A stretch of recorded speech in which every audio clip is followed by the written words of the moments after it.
Alright, so it's the first day of muzzleloader season that I've had a chance to hunt. It's not exactly cold out here, but not exactly warm either. I've got my Thompson Center Omega Z5 muzzleloader and my awesome red and black camo here. And I'm going to find a nice spot on the ground to sit at and hope for the best. Now today we can hunt until about noon is what it's looking like, and then we're supposed to have some thunderstorms.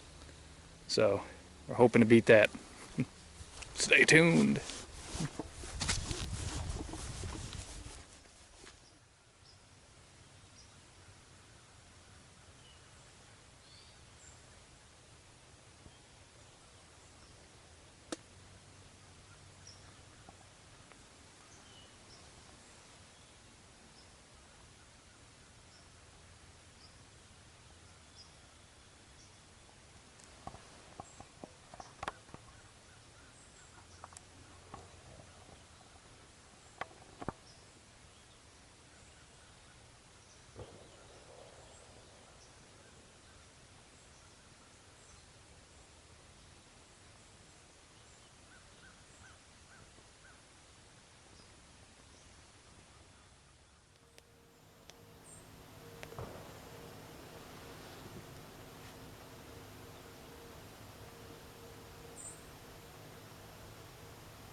Alright, I know you guys couldn't see that because there was just too much brush in the way. That was a doe and a couple of younger does that were traveling with her, maybe about 50 yards, maybe not even that, maybe closer to 45 yards. I saw them walking right in front of me through the woods here for just a moment, but I've only got about a 10-foot opening through the woods there to see, so they'd already cleared that area before I could even turn the camera on. But then they were feeding around this little hillside here, and eventually they came out into an area that gave me a good shot. I had a good view. Unfortunately, the camera did not.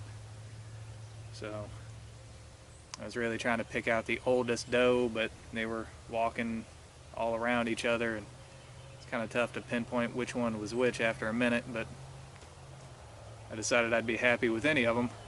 So whenever one gave me a good broadside shot, I went ahead and took it. The shot looked good. The deer took off and actually hit a tree and then got back up and ran off the other direction, and I think I heard her crash.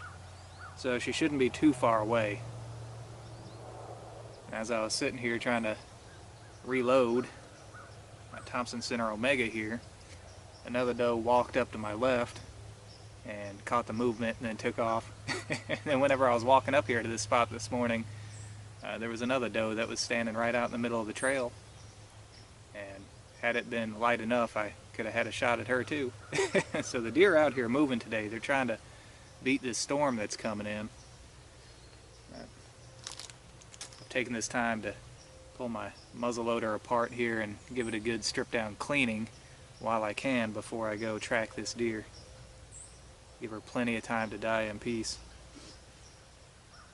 So these inline muzzleloaders are so much easier to clean than the old cap locks and flint locks.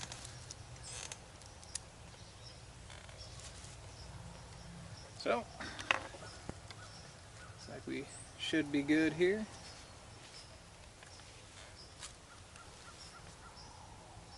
We'll go ahead and finish this up. and start tracking. Alright, so this is what my spot looks like from the front.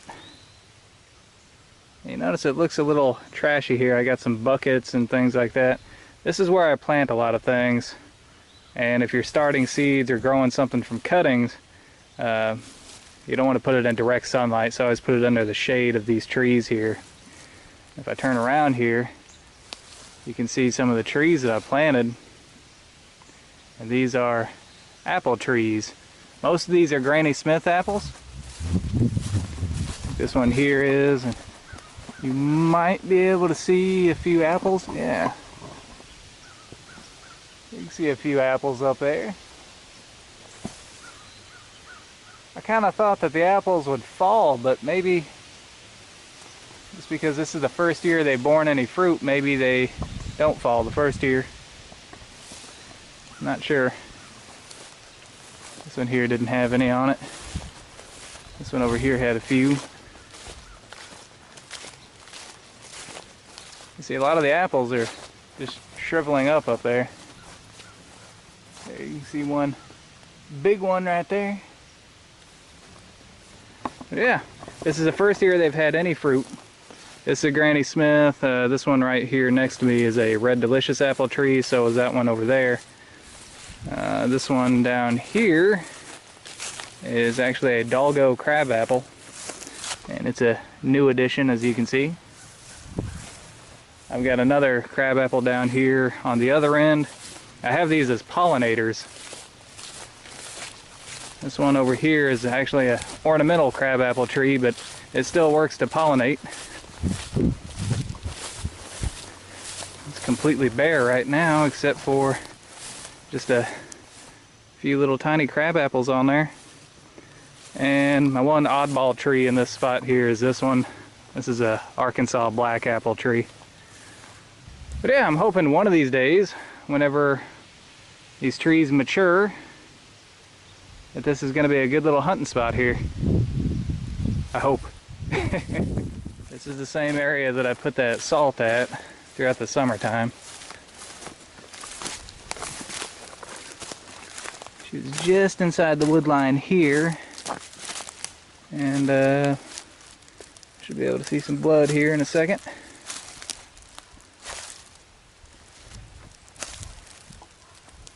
Yep. Here we go.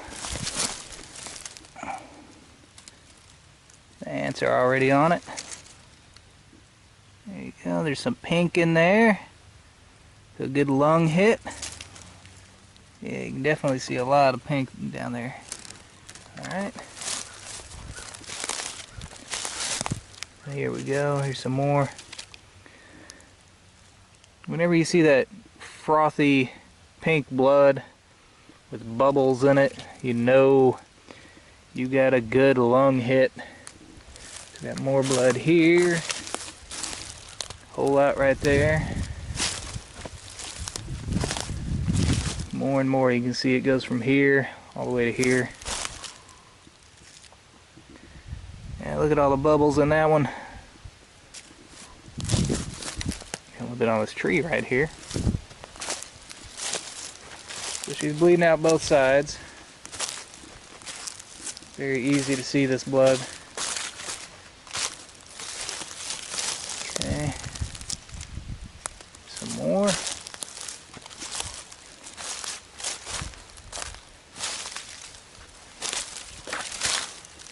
Down here.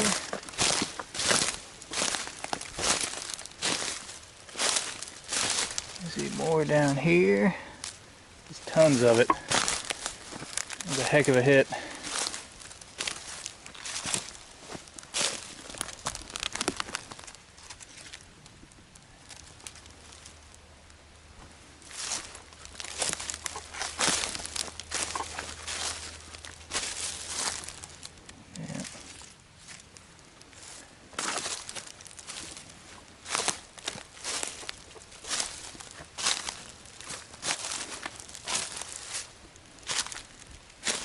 She actually slid down here. It's a pretty big hill. But as you can see, she wasn't going much further. Let's see if we can get around this.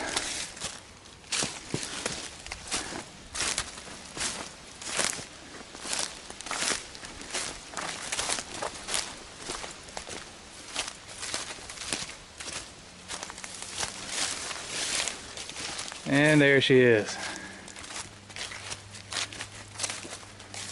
Not a big deer by any stretch, but big enough to break the ice.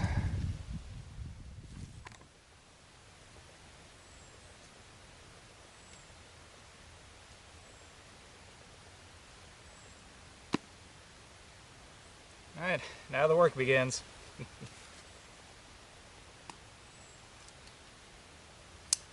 The knife of the day is the Buck 110 folder.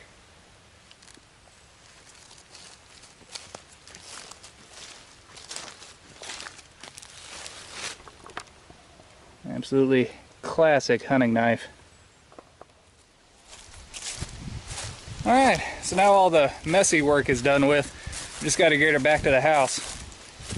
And yeah, I probably didn't need the four-wheeler for this one. She's a pretty small doe. But one thing I learned a long time ago, they're all the same size in the freezer. Every little bit counts. Plus here in the state of Tennessee, they say there's never a bad age to take a doe. They really want people to take does, and that's why we have a daily limit on does. 3 a day, all through the season. Now that's unheard of for a lot of areas. That's the kind of limits that you would have on small game like squirrel. But that's the way it is here.